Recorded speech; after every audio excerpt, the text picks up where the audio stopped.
বাংলাদেশের মানুষের যে ভোটের অধিকার, যত কিছু অর্জন আজকে আমাদের সেই মহান নেতা শহীদ রাষ্ট্রপতি জিয়াউর রহমানের হাত থেকেই এসেছে।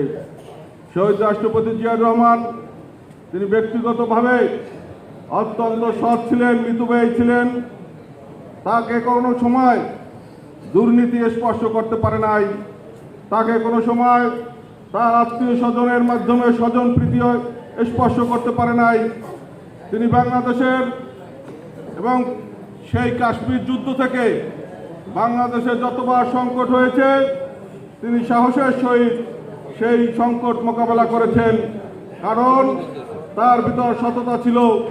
আজকে আমরা যে এই বিশাল জাতীয়তাবাদী প্ল্যাটফর্ম, যে এই বিশাল দল পেয়েছি, সেটাও শহীদ রাষ্ট্রপতি জিয়াউর রহমানের। কিন্তু আজকে দুঃখের সহিত বলতে হয়, আজকে এই যে বিশাল দল, তাকে অনেকে ছোট হিসেবে দেখেন। আমি বলতে চাই, আপনাদের কাছে একটা যদি প্রবাদ আছে যে ডোবার ভিতর যদি ব্যাঙ জন্মায় এবং সেইখান থেকে লালন পালন হয়, সেই ব্যাঙ কিন্তু মনে করে ডোবাটাই পৃথিবী। কিন্তু অনেকে তাদের চেম্বারের মধ্যে মনে করে যে এই চেম্বারের মধ্যে বিএনপি দল, কিন্তু এই বিএনপি হলো এক মহাসমুদ্র। এই বিএনপি হলো বাংলাদেশ বিশ্বের মধ্যে একটি অন্যতম বড় দল।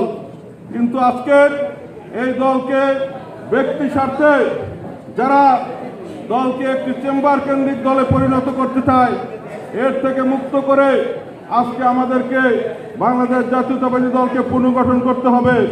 এবং এখন একটাই কথা হলো, যারা গুপ্ত, সেই গুপ্ত রাজনীতি কিন্তু বিএনপির মধ্যেও ভর করেছে। সেই গুপ্তরা যারা এবার নির্বাচনে ধানের শীষের পক্ষে কাজ করে নাই, যারা এবার নির্বাচনে দাঁড়িপাল্লার টাকা বিলি করেছে, তারাই হলো গুপ্ত। তারা স্লো পয়জনের মাধ্যমে এই বিএনপিকে ধ্বংস করার জন্য আজকে তারা উঠে পড়ে লেগেছে। এর থেকে মুক্ত করে বাংলাদেশ জাতীয়তাবাদী দল ঝালকাঠি জেলাকে পুনর্গঠন করতে হবে। তাই আজকের এই শোক সভায় একটাই কথা, যে এই গুপ্ত থেকে মুক্ত করো, বিএনপি পুনর্গঠন করো।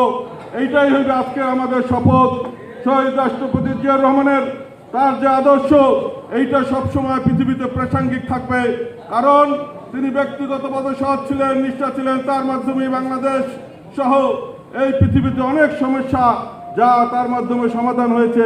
ইনশাআল্লাহ আপনারা অচিরেই এই যে আজকে বিএনপির যে আপনারা দেখছেন এই সামনে স্টেজে ছেড়ে সবাই দীর্ঘদিনের রাজপথের তাদের জীবন, তাদের অনেক সময় নষ্ট করে, অনেক ঝুঁকি নিয়ে তারা এই জাতীয়তাবাদী দলকে এই দীর্ঘদিন নেতৃত্ব দিয়েছেন, এই দীর্ঘদিন ধরে রেখেছেন। আজকে আমরা